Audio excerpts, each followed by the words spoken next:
Barefoot Mel is a true story. A story about the day that 4 armed escaped convicts. Meet this guy, Mel Romine. Former barroom bouncer, professional wrestler, and generally a tough-as-nails man without fear. The date is September 13th, 1978. Mel's a pilot and manager of the airport in the small town of Dixon, Tennessee. Not far away is Attorney Center Prison. One of its residents is Larry Chisholm. Cool, methodical, a law school dropout, and the well-behaved editor of the prison newspaper. He likes being in charge, and being a prisoner doesn't really allow for that. A fellow convict is Ronald Lyons. He's a loose cannon serving a sentence for attempted murder. Rounding out the quartet are George Bonds and Floyd Brewer. On this September morning, these 4 inmates and other model prisoners are taken for a little R&R at the Bowl Arena in Dixon. Meanwhile at the airport, Mel and his son Robert are doing some maintenance and are washing down their airplane. When Mel's shoes get wet and soaked, he decides to go around barefoot for a little while. Back at the Bowl Arena, Terry Chandler, along with another guard named Howard Talley, and 2 other guards check the place out, then settle into their routine. Everything's fun for a while. And we were sitting at a table drinking coffee. And Mr. Talley said, there's a lot of people going into the bathroom and there's not many coming out. What's going on is that Chisholm and Lyons are getting shotguns. Weapons and ammo snuck in earlier by friends on the outside and hidden in the ceiling tiles above the toilet stall. After a shootout, one guard is down, another held at gunpoint, and the others forced to hand over their pistols. Chisholm is back in charge. Lyons again has the feel of a gun in his hands. And Bonds and Brewer have fun scaring their young female hostage who was unfortunate enough to be working the concession stand that day. The convicts steal a car. The next phase of Chisholm's plan will take them to the airport. It's time for the clash of the titans. They're about to meet Mel. I was in the bathroom washing my hands from working on the airplanes, and my dad was getting a couple of sodas out of the drink box. I heard the door open and somebody come in and say, "Are you Mel Romine?" It sounded a little aggressive. My dad's a big man. He don't take kindly to people being aggressive with him. But the man repeated, he said, "Are you Mel Romine?" And my dad said, "Yes, what do you want?" And that's when I noticed that he had a gun.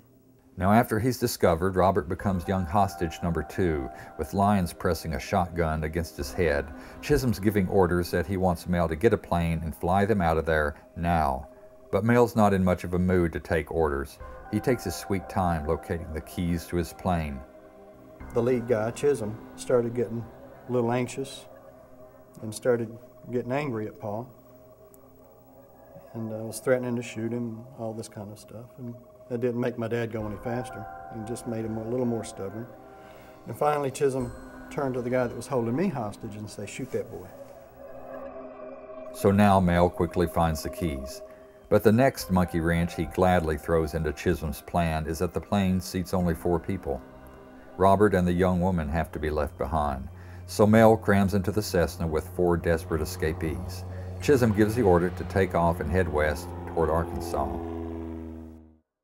It isn't long before they fly into the thunderstorm from hell. The plane is tossed around, the convicts are bouncing around screaming, shotguns are hitting Mel in the head, and finally Mel tells Chisholm and his crew to sit down, buckle up, quit screaming like a bunch of girls, and put their guns away. He's in charge now, and he's going to get them through this. And he does.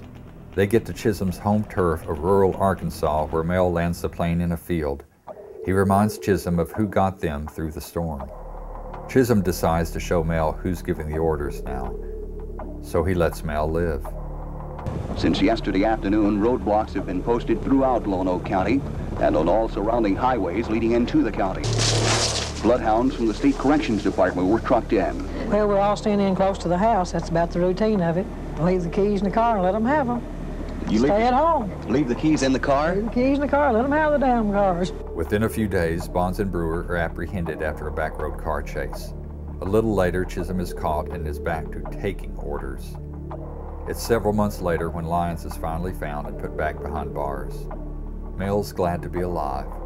but still a little pissed that his son was terrorized, his plane got beat up, and above all, that Chisholm never allowed him to put his shoes back on, and he went through the whole adventure barefoot. Not long after this, Mel developed a nervous facial tic that he had the rest of his life. He became suspicious of strangers, and he did something he had never done before: bought and carried a gun. The lead guy, Chisholm, directed the guy holding a gun on me to tie me and the girl up.